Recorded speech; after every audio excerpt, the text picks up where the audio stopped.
bicara kepribadian kita dan tujuan, saudara pasti punya tujuan. Ya, aku punya destiny ke depan. Aku tidak mau sia-sia.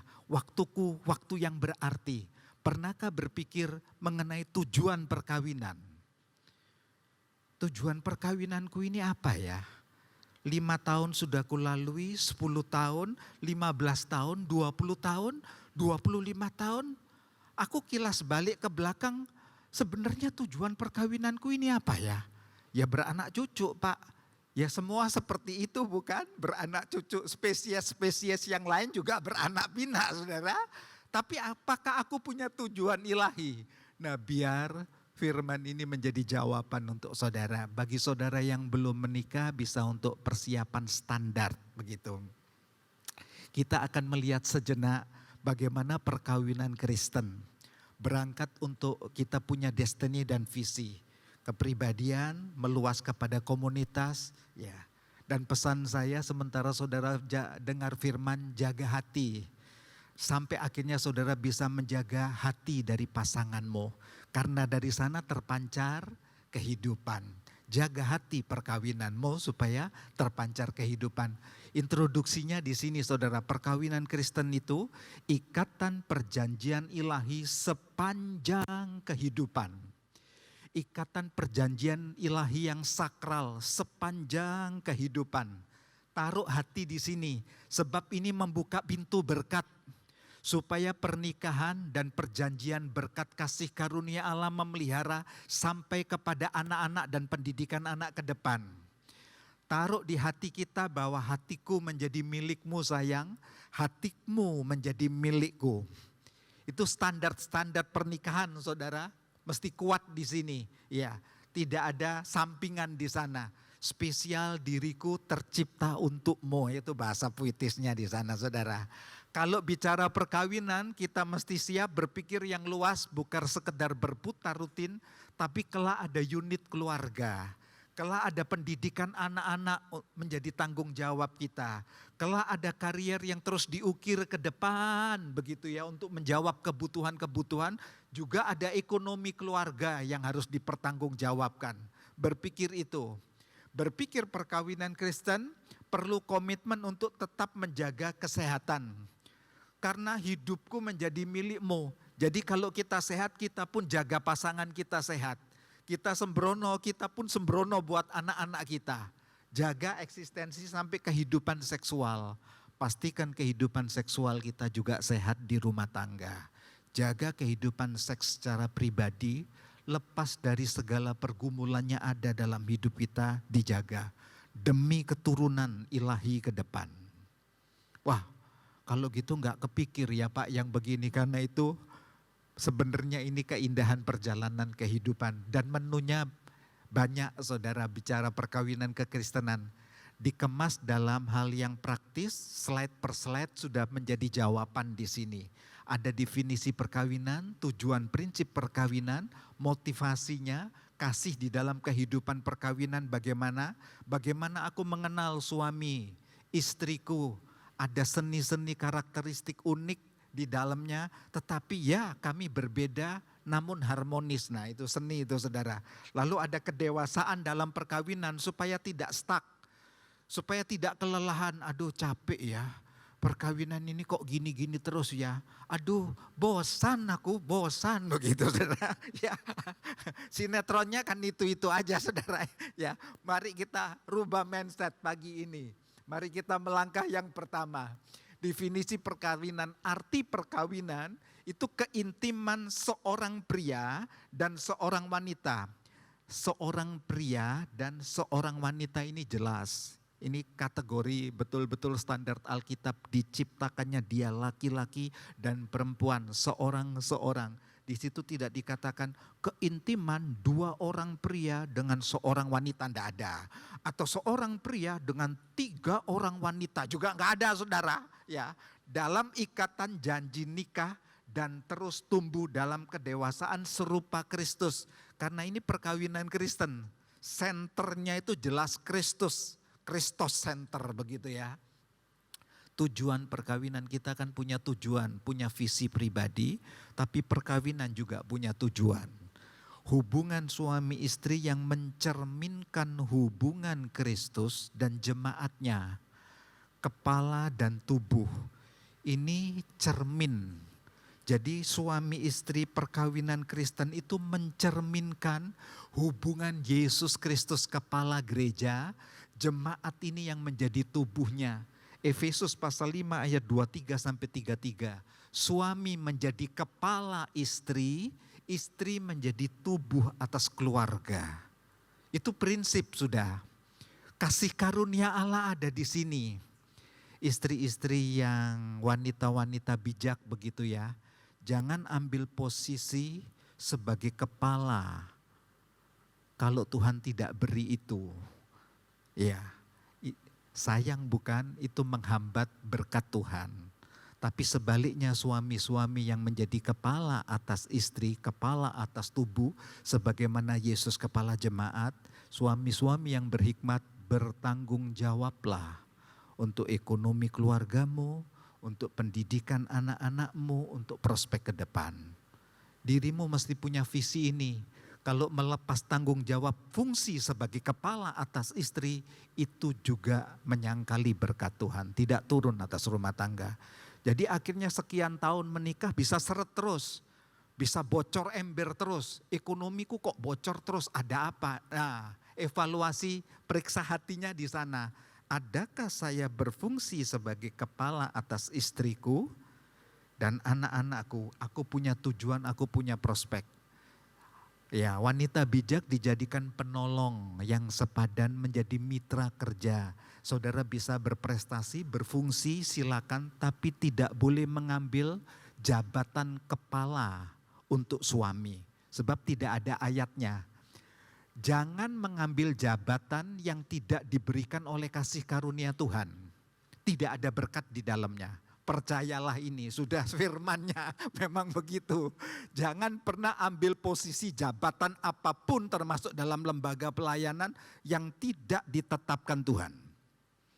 Pegang ini ya saudara, sebab tidak ada berkatnya di sana. Kasih karunia tidak mengalir karena Allah tidak fungsikan kita di situ. Tangkap ini ya. Perkawinan berbagi nafas kehidupan, 1 Petrus pasal 3 ayat 7. Suami-suami yang bijak, hormatilah istrimu. Begitu kata Alkitab bukan ya. Cintai dia sebagaimana Kristus mencintai jemaat menyerahkan nyawanya. Demikian suami-suami cintailah istrimu. Ya. Lalu dikatakan dengan jelas untuk bertanggung jawab. Berbagi kehidupan, berbagi beban, menyerahkan nyawa, berkorban. Seperti itulah. Jadi sebenarnya perkawinan Kristen itu satu kesatuan jantung.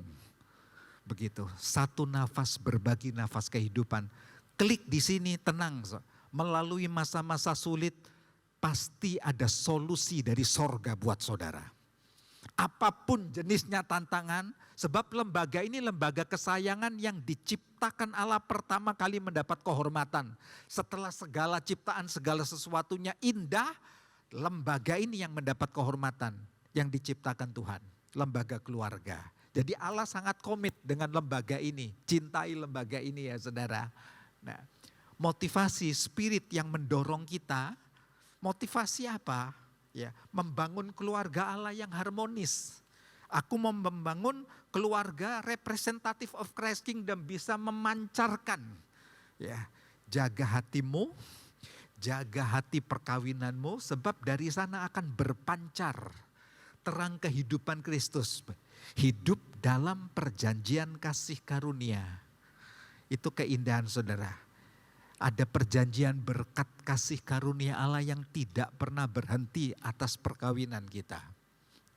Jadi bicara anggur baru itu memang benar. Kesukaan Allah, tidak perlu mendramatisir, memang Allah buat. Ternyata wow, suamiku itu kaya potensi yang saya kenal selama masa berpacaran.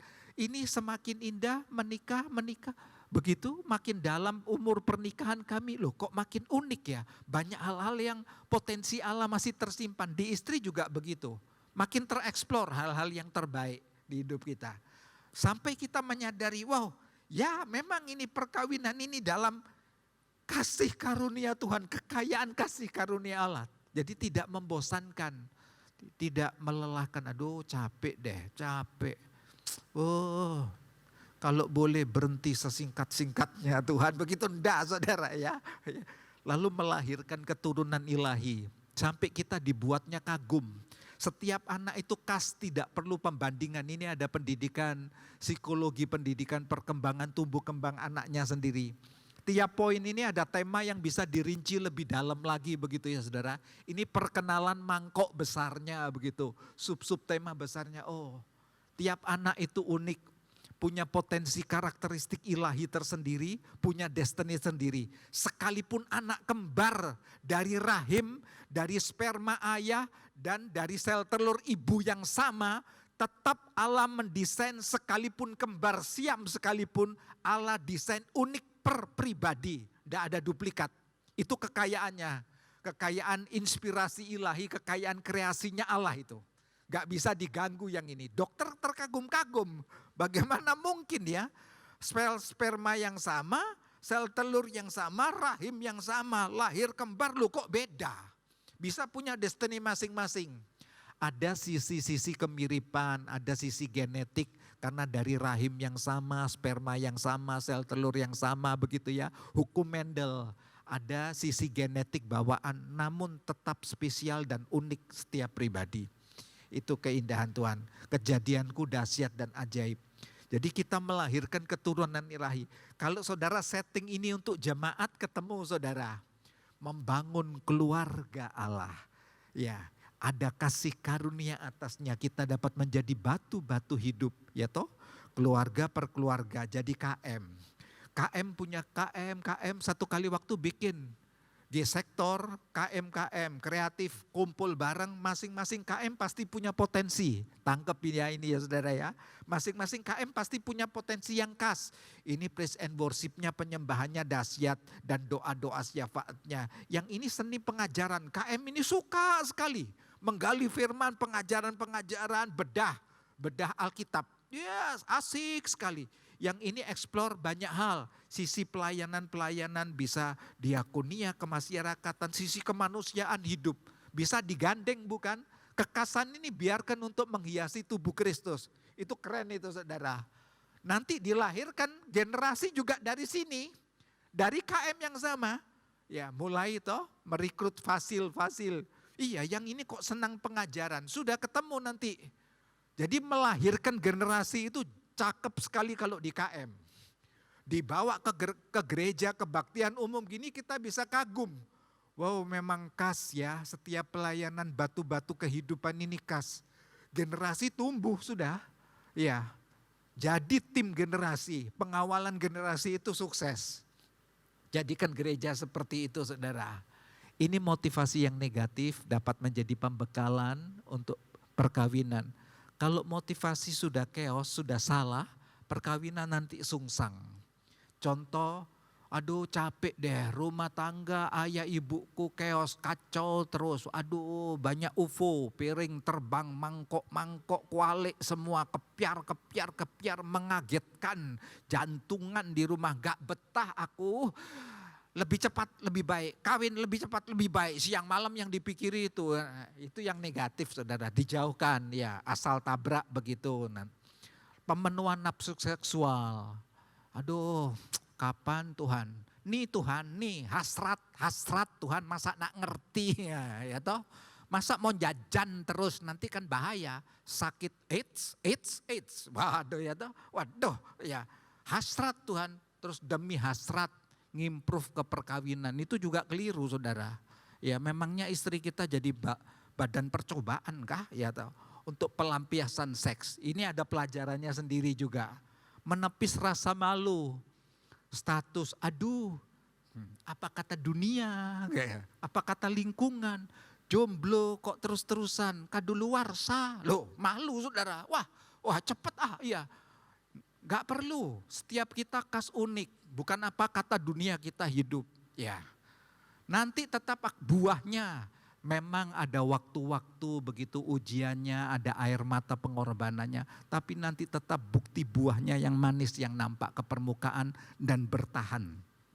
Begitu, nanti akan ada ujiannya. Jadi pastikan tidak salah motivasi sebelum pernikahan. PR-nya panjang, nggak bisa toh. Waduh, salah kawin Tuhan. Hasil konseling dalam tanda petik ya, tidak boleh bedah, tidak boleh kota dan nama. Hasil konseling di dalam survei di lapangan, 70% pernah berkata, alamak Tuhan salah kawin. Duh, saudara, 70%. Satu kali waktu kami pernah share di antara kalangan para pendeta, para pejabat gereja PDP, PDM, PDT. Pernah enggak terkilas di pikiran kita salah menikah dengan pasangan yang ada sekarang? Jujur, katakan secucurnya, jangan acacus caci ancaya cica ya. Dan nyatanya keluar betul, ya memang pernah terkilas, seret, oh Tuhan terlalu banyak karakter yang enggak cocok, enggak harmonis, berseberangan. Oh salah kawin nih, wis terlanjur ya. Nah, sebenarnya itu proses yang Allah izinkan. Ya, kami pernah ketemu di ruang konseling orang yang petualangan 5 kali nikah dan 5 kali yang sama dia juga berkata salah kawin. Terus aku bilang, Bapak yang salah kepribadian, saya bilang begitu. Ya, ada yang keliru di hidupmu ya. Sebab dia bilang segala model sudah saya incipi Pak. Coba kan keren, mau model artis, terus dia sebutkan artis dangdut yang itu sudah saya incipi. Yang model persik-persik, wah itu sudah saya incipi juga Pak. Sampai ke bakul jamu pun sudah saya incipin katanya. Oh seru amat Bapak, ya. Jadi Bapak mau cari apa lagi, ya toh? Ya, cari kepribadian. Bapak ada ruang kosong yang tidak terisi dengan Yesus dengan benar. Mau petualangan gini sampai di mana? Begitu. Makin kita sadar ada banyak hal Tuhan izinkan di kehidupan dengan ya virus di sana sini, manusia ngerem juga saudara ya, makin sadar. Kasih dalam kehidupan perkawinan, 4 kasih ini akan menghiasi perkawinan kita. Agape love, kasih yang tanpa syarat, pengorbanan ini yang ranking paling atas. Ya. Tidak ada kata bosan untuk pasanganmu, dirimu tetap bisa jaga hatimu karena terpancar kehidupan sebagai kepala atas istri, besar pemakluman pengorbananmu untuk merawat. Sebaliknya istri menjadi teman yang sepadan bisa melihat itu. Suamiku figur kepala aku, support keras begitu loh ke sana. Ya. Kasih filia, persekutuan, persahabatan, komunikasi, kerjasama, ya. Hargai istrimu sebagai teman pewaris kasih karunia, teman kehidupan. 1 Petrus 3 ayat 7 ya. Kasih storge, persaudaraan keluarga. Menikah tidak berarti menghapus kekeluargaan. Sama saja menikah itu menikah dengan keluarga besar. Ya. Kasih eros, romantis, erotis. Ini juga jangan dibuang dari pernikahan, perkawinan Kristen. Tidak bisa ya. Butuh sapaan, canda, ketawa, ya, butuh ya belayan, sayang. Ya.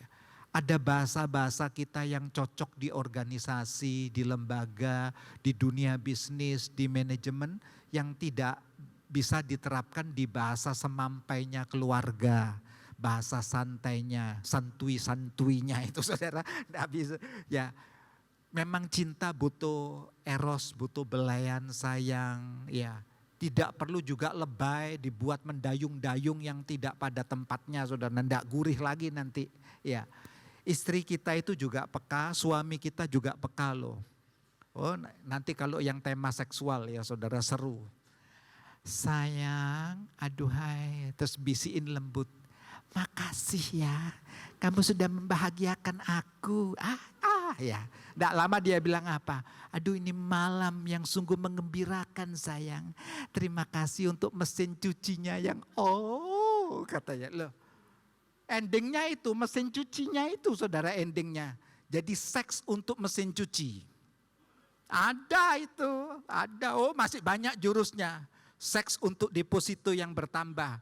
Jadi kadonya seks sayang malam ini indah, deposito tambah. Ada itu. Oh, keluarga itu terlalu rumit, saudara. Tidak seindah yang kita petakan. Karena jiwa di dalamnya. Kasih Kristus, karena itu penting kasih Kristus yang mengendalikan segala-galanya. Ya, kehidupan kita, keluarga, karir, keuangan, kesehatan, seksual, dinafasi kasih. Sebab kita akan ketemu titik-titik yang tidak perfect, titik yang tidak sempurna termasuk di hubungan seksual. Bagaimana suami istri bisa menerima hubungan seks yang tidak sempurna. Aduh sayang, sekian lama aku ngikuti kamu kok lamban ya dalam hal perubahan. Itu butuh agape love bukan? Jadi hanya kasih Kristus yang berani melakukan ini. Kalau enggak bisa. 70 kali 7 pekampunan itu enggak akan terjadi. Saling menerima, menghargai, hormati, tolong, memperhatikan. Itu tidak mudah. Agape love yang bisa kerjakan ini. Biarlah hati ini dikuasai oleh agape love, terpancar ya. Nah ini seni perbedaan. Bisa mendalami perbedaan tapi harmonis begitu. Dan tetap kualitas hati kita bisa terjaga. Suami menghargai otoritas dalam tanda petik terbatas yang dipercayakan. Karena fungsinya sebagai kepala istri. Ya. Lalu dia memanage banyak hal. Keuangan, rumah tangga, pendidikan anak begitu ya. Memanage banyak hal termasuk visi misi ke depan. Sementara istri menghargai kasih sayang. Jadi lepas dari dua itu tinggal dipadukan. Lepas dari yang punya otoritas maupun kasih sayang, dua itu tinggal disatukan. Keharmonisan bisa. Suami rasional, analisis begitu. Istri senang sentuhan, sayang, emosi, cita rasa, pembicaraan. Ya, bagi saudara yang punya seni karakteristik kuat di sisi-sisi merah begitu ya, untuk kepemimpinan leadership yang begitu hebat, bahasa saudara bahasa yang begitu hebat, terbiasa di manajemen, di perkantoran dengan perusahaan yang begitu hebat, itu kalau dibawa di rumah tangga mesti dipoles. Di kehidupan keluarga, seni itu memang ada. Mesti beda begitu bahasa perkantoran kita sama bahasa sayang dengan kemesraan itu mesti beda. Kalau enggak nanti bahasa perusahaan dibawa di bahasa cinta kita. Enggak ketemu, biasanya istri itu emosi. Cita rasanya terlalu kaya sekali. Ya. Suami senang investasi. Jangan marah wanita-wanita bijak, suami itu tertantang ya untuk seni-seni. Apa next berikutnya, mengukir kesuksesan, investasi apa yang lebih ya bisa melebarkan kemah kita, sayap-sayap kita. Istri happy dengan tabungan dan deposito. Wah, istri akan senyum tidur, masa sulit, oh tenang, deposito tenang, tabungan oke, oh tenang, dia senyum. Ya. Tapi kalau suami enggak, bisa tertantang. Apa ya, kita bikin proyek apa lagi ke depan? Tinggal diseimbangkan saudara. Investasi kan banyak. Bisa investasi dari tanah, properti, emas ya, reksadana dan seterusnya. Ya. Suami fokus karier, istri fokus ke prioritas keluarga. Suami bisa jago ini berpetualangan karier. Sukses dari kantor yang satu ke kantor yang lain bisa. Tapi istri akan berkata gini, sayang pikirkan keluarga loh. Pikirkan loh kita ini ke kota ini dengan jabatan yang lebih oke begitu. Gaji 2 kali lipat dari yang sekarang, bisa sampai 3 kali lipat. Istri tetap bilang, sayang pikirkan keluarga lo. Ya pasti dipikir keluarga. Apa susahnya, tinggal mutasi sekolah, tenang aja. Bisa begitu. Gak perlu tengkar, tinggal di-combine. Ditata bareng, yuk sayang kita duduk, kita rumuskan bareng. Gitu. Kesuksesan hari depan untuk suami. Istri senang kemanisan masa lalu karena dia banyak cita rasa emosinya. Jadi goresan pembukuan kenangan manis itu istri melankolisnya itu kuat. Ya, dia akan yang tahun lalu gini gitu. Tapi suami senang, ya. Ayo kita ekspansi lagi, ayo gerak, gitulah seni-seni itu. Ini juga bisa jadi topik-topik penggalian tersendiri. Kalau suami pandangan Google Map-nya menyeluruh, set. Oh ini area industri, ini area pendidikan, university di sini, ini area marketplace gitu. Tapi kalau istri lebih detail, Ini area marketplace, kuliner. Nah, isinya apa itu? Wow, dirinci. Kebiasaan bahan bumbu dapur, saudara. Merica, begitu ya toh.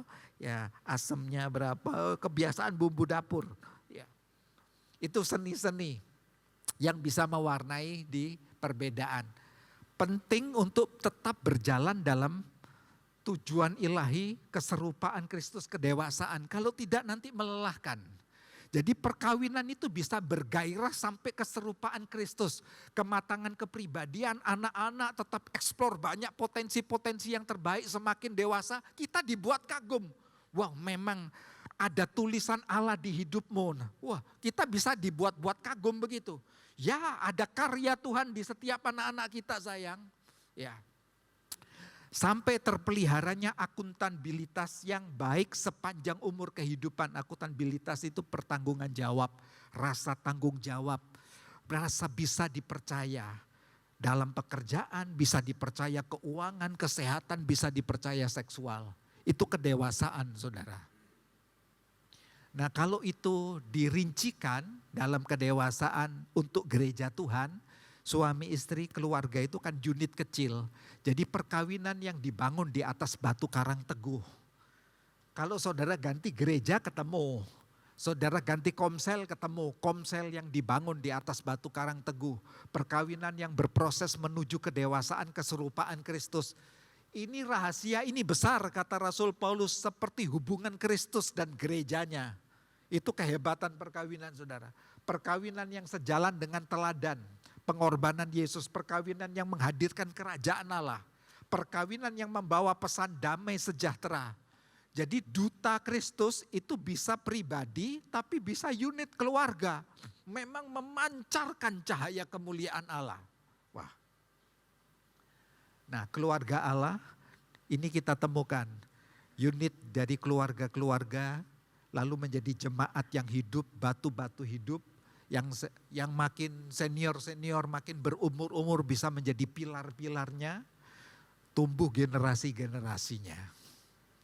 Makin jelas ya, wah ya. Di sini ada rumah konseling, saudara. Pak Gembala terbuka sekali untuk terjadi ya supaya banyak pemulihan privasi, pribadi.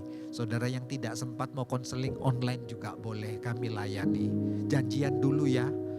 Kami terbuka melayani Anda, tidak dipungut biaya, tanpa pemungutan biaya. Tuhan memberkati.